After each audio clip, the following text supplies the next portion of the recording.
जैसे कोई भी वैज्ञानिक है, कोई भी नया इन्वेंशन होता है, कोई भी इनोवेशन करने के लिए जाता है तो उसके पहले कल्पना ही रहती है उसके पास, सत्य में कहाँ रहता है। बिल्कुल बिल्कुल बिल्कुल। तो अंधविश्वास हुआ ना एक प्रकार का। जी। जिसने हवाई जहाज बनाया, जिसने टेलीफोन बनाया, जिसने मोबाइल फ़ोन बनाए, जिसने पंखे बनाए, सभी कुछ, सब एवरीथिंग, कल्पना के बेस पे। उसके पहले कल्पना ही तो केवल थी, वस्तु कहाँ थी वास्तव में। तो ये मत सोचो कि हम खाना खिलाना चाहते हैं, भूखों को नहीं खिला पा रहे हैं, वो भी खिलाने के ही बराबर है। मेरे साथ रूममेट रहते हैं, पढ़ाई कर रहा हूँ आईएएस की, तो वो सब कहते हैं कहाँ से जुड़े हो, बोले एक बार चल के तो दिखो। बहुत लोग अब तैयार हो रहे हैं आने के लिए, धीरे धीरे प्रयास है सेवा के लिए। बस आप कृपा करिए कि मैं कहीं भी रहूं सेवा करता रहूं, ये तो बेटा किसी भी रूप में। एक्सपीरियंस का मामला है जी। है ना। जी। जो भी करता है एक्सपीरियंस, वही समझ पाता है चीज़ों को, क्योंकि ये तो एक्सपीरियंस की चीज़ है। सूचना से, तर्क शक्ति से कुछ बातें समझी जा सकती हैं। तर्क शक्ति जो मनुष्य के पास है वो समझने के लिए है एक्चुअली में। हम लोग तर्क शक्ति का गलत इस्तेमाल करते हैं, ना समझने के लिए, अपने को बड़ा दिखाने के लिए। आप हमसे कम जानते हैं, हम आपसे बहुत ज़्यादा जानते हाँ, हैं। ये होता है लोगों में, ऐसा हाँ। करने का प्रयास करते हैं। तो मैं अभी इतना इन्फ्लुएंस मेरे अंदर नहीं है कि मैं उनको इन्फ्लुएंस कर पाऊँ, इसलिए शांत हो जाता हूँ। नहीं, वो एक शब्द बोला करो, पूछ लिया करो कि क्या चीज़ जीवन में आवश्यक है आपके, सूचना या अनुभव। ओके। आप सूचना लेके घूम रहे हो, क्या इसका अनुभव भी करना है? तो अनुभव अगली सीढ़ी है, या सूचना पे ही लटके रहना है। तो अनुभव करना है तो दरबार से जुड़ के घर पे ही अनुभव कर सकते हैं जी। उसके लिए कोई आवश्यक नहीं कि दरबार आके अनुभव करें। वो तो अनुभव तो अपने अंदर है ना। जी। अभी हम चीज़ों को बाहर ढूंढते हैं, जब सूचना मिलती है तो भ्रम पैदा होता है, तो सूचना के अनुसार चीज़ों को बाहर ढूंढना शुरू करते हैं, और जब आप अनुभव करेंगे तो पाएंगे सब अंदर ही है। जी। तो इतना बड़ा भ्रम है कि जो हम बाहर ढूंढ रहे हैं वो तो अंदर ही है, लेकिन वो एक्सपीरियंस पे आएगी। जिस दिन अंदर चीज़ें दिख जाएंगी, बाहर से मोह भ्रम सब टूट जाएगा, फिर बाहर की चीज़ें महत्वपूर्ण नहीं रह जाएंगी, सूचना महत्वपूर्ण नहीं रह जाएगी, फिर अनुभव महत्वपूर्ण हो जाएगा। क्योंकि अनुभव आत्मा का विषय है, सूचना बुद्धि का विषय है ना। तो जो बुद्धि का विषय है वहाँ पर बोध है, संकल्प है, रितंभरा बोलते हैं उसको। ओके। बुद्धि में दो क्रियाएं होती हैं, एक बोध होना और दूसरा रितंभरा, यानी सत्य से भरा संकल्प जहाँ होता है, जहाँ बात को तौल लेते हैं कि ठीक है, हम अपने मन, वृत्ति और चित्त के आधार पर बुद्धि के साथ संयोग करके साक्षात्कार कर लेते हैं किसी चीज़ का। मनुष्य को शक्ति प्राप्त है। जैसे आप अभी कोई बगीचा लगाना चाहो तो आप आँख बंद करके और कल्पना करके, क्योंकि कल्पनाशीलता मनुष्य के पास है, आप बगीचा देख सकते हो कैसा लगाना है, कहाँ कैसे लगाना है, यहाँ ये लगाएंगे, वहाँ वो लगाएंगे, कर सकते हैं ना। घर बनाना है, कल्पना में घर बना सकते हैं आप। कल्पनाशीलता है, ये और किसी के पास नहीं है, ये शक्ति केवल मनुष्य के पास है। कल्पनाशीलता और कर्म स्वतंत्रता, ये दो चीज़ें मनुष्य के पास है, ये किसी जीव के पास नहीं है। कर्म करने की स्वतंत्रता, क्या करना है क्या नहीं करना है, स्वतंत्र है, लेकिन फल भोगने में परतंत्र है। फल भोगने के लिए हम तैयार रहें, उसमें नहीं बच सकते। कर्म करने की स्वतंत्रता है, ऐसे कल्पनाशीलता है मनुष्य के पास है। आदमी एक वृक्ष काट सकता है, लाखों काट सकता है, पूरी दुनिया के वृक्ष काट सकता है एक आदमी अगर उतारा है। और पूरी दुनिया में जितने वृक्ष लगे इससे 10 गुने वृक्ष लगा भी सकता है मनुष्य। ये दोनों चीज़ें मनुष्य के हाथ में है। तो कल्पनाशीलता तो ये बुद्धि का विषय नहीं है, अनुभव। बुद्धि सिर्फ इतना तय करती कि हाँ इसका अनुभव करना चाहिए, क्योंकि साक्षात्कार हो चुका होता है कल्पना में, हाँ यार बात तो ठीक कह रहे हैं, तब वो उतरता है कहाँ, अनुभव में। जैसे कोई भी वैज्ञानिक है, कोई भी नया इन्वेंशन होता है, कोई भी इनोवेशन करने के लिए जाता है तो उसके पहले कल्पना ही रहती है उसके पास, सत्य में कहाँ रहता है। बिल्कुल बिल्कुल बिल्कुल। तो अंधविश्वास हुआ ना एक प्रकार का। जी।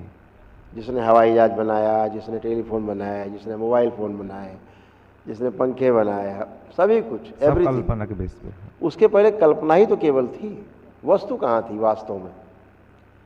लेकिन अंदर एक दृढ़ विश्वास था कि ऐसा हो सकता है, क्योंकि बुद्धि ने उसकी स्वीकार कर लिया था। बुद्धि में साक्षात्कार हो चुका है कि हम ऐसे ऐसे ऐसे ऐसे करके बना सकते हैं। तो वो अनुभव उतरता है फिर एक्सपीरियंस में, एक्सपेरिमेंट। तो अनुभव बड़ा है, अनुभव बुद्धि का नहीं, आत्मा का विषय है। आत्मा दृष्टा है, जी जहाँ पर सिर्फ अनुभव और प्रमाण है। आत्मा में दो क्रियाएं हैं, अनुभव होना, अनुभव से प्रमाण देना। प्रमाण से परंपरा बनती है। जिस परंपरा से हम लोग चल रहे हैं ये सब यस, प्रमाण से ही चल रहे हैं ना। जी जी जी जी, आपको प्रमाण मिला तो परंपरा में आप शामिल हो गए। बिल्कुल बिल्कुल। अब आप परंपरा बनती जाएगी आगे। तो अनुभव ये आत्मा में उतरने के कारण हो पाए। अब इसे आपको कोई डिगा नहीं सकता लाइफ में, कोई नहीं। क्योंकि एक्सपीरियंस है अपने पास।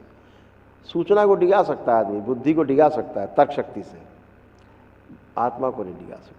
उसके दृष्टा, वो जिसकी दृष्टा हो गई, साक्षी हो गई, अब उससे नहीं जा सकता। तो जो भी मित्र आपके, उनसे कहो कि आप कि अगर इच्छा है तो बुद्धि से एक कदम और आगे बढ़ो आत्मा की तरफ, जरूर। सूचना से एक कदम और आगे एक्सपीरियंस की तरफ, थ्योरी से आगे प्रैक्टिकल की तरफ, है ना जी। गुरुजी सब बढ़िया है। अब पढ़ने के लिए मैं कुछ बोलना चाहता हूँ। बस रात को 10 बजे मैं सो जाऊँ, सुबह 4 बजे मैं उठ जाऊँ। ऐसा ही संकल्प करो। ये स्मृति डाल दीजिए बस गुरुजी। और ऐसा मैं ही संकल्प करो। मैं कर चुका। नहीं, अभी करिए। इस बच्चे का संकल्प पूरा कर दिया जाए। सक्रिय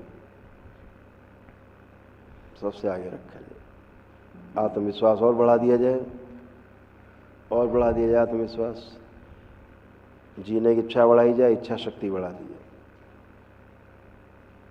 स्मरण शक्ति और बढ़ा दी जाए, एकाग्र शक्ति और बढ़ा दी जाए।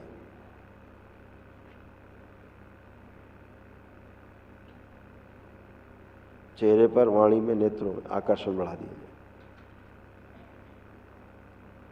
कितना भी नकारात्मक व्यक्ति हो, जब ये मिले उससे, या इनकी बात सुने या आवाज़ सुने सामने या यंत्र से, या वो कल्पना करें, मिलते ही पूरी तरह इनसे सकारात्मक हो जाए और इनको सहयोग करें। 5 बार बोलो बेटा, ओम नमः शिवाय, ओम नमः शिवाय, ओम नमः शिवाय, ओम नमः शिवाय, ओम नमः शिवाय, ओम नमः शिवाय। आप तो मेरे मन का सारा बात अपने आप बोल दी। धन्यवाद आपको, धन्यवाद। खूब खुश हो बेटा। बस एकाग्र होकर पढ़ता रहूं बस। अब संकल्प किया, नमः शिवाय, ओम नमः शिवाय, ओम नमः शिवाय, ओम नमः शिवाय, ओम नमः शिवाय। आप आवाज़ सुने सामने या यंत्र से, या वो कल्पना करें, मिलते ही पूरी तरह इनसे सकारात्मक हो जाए और इनको सहयोग करें। 5 बार बोलो बेटा, ओम नमः शिवाय, ओम नमः शिवाय, ओम नमः शिवाय, ओम नमः शिवाय, ओम नमः शिवाय, ओम नमः शिवाय। आप तो मेरे मन का सारा बात अपने आप बोल दी। धन्यवाद आपको, धन्यवाद। खूब खुश हो बेटा। बस एकाग्र होकर पढ़ता रहूं बस। अब संकल्प किया हूँ दरबार के लिए, जबरदस्त पढ़ाई कर पाओगे। दरबार के लिए ही संकल्प किया हूँ, मैं दरबार के लिए करना चाहता हूँ। सबकी सेवा भैया लोग कर रहे हैं, मैं नहीं कर पा रहा, मुझे दुख होता है। ये भी सेवा है, ये भी सेवा का एक रास्ता है। जो तुम कर पाओगे उससे और बड़ी सेवा कर पाओगे। थोड़ा सा मुझे यहाँ क्लियर कर दीजिए, मैं बहुत उलझन में रहता हूँ। भैया लोग इतना रात दिन करते रहते हैं। तो एक बात और समझना, ये भी आपके उसमें ले आए संज्ञान में। कोई व्यक्ति भूखे आदमी को खाना खिलाना चाहता है, ऐसा मन में इच्छा उठती, क्योंकि हमारे ऋषि मुनियों ने समझाया है, अनुभव कराया है कि मनसा वाचा कर्मणा कृतकारित अनुमोदित।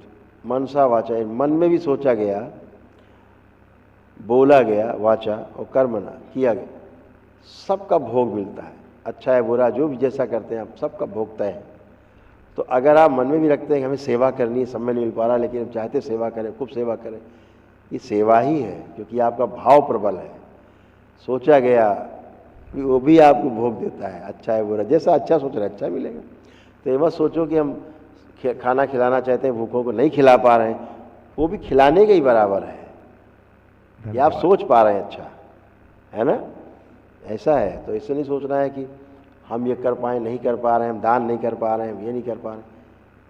ये भाव जो आपका है करने वाला, इच्छा हो रही है अंदर से, मन में चल रहा है, ये भी आपको अच्छे कर्म भोग देता है। धन्यवाद। और जब भी आदमी, ऐसा आदमी सक्षम होता है तो जरूर करता है। बस सक्षम हो जाओ फिर सेवा के लिए ही मेरा जीवन रहेगा, वही आजीवन समर्पित है सेवा के लिए। स्मृतियाँ ही सक्रिय रहती हैं। खुश रहो, प्रसन्न, धन्यवाद। मस्त रहो।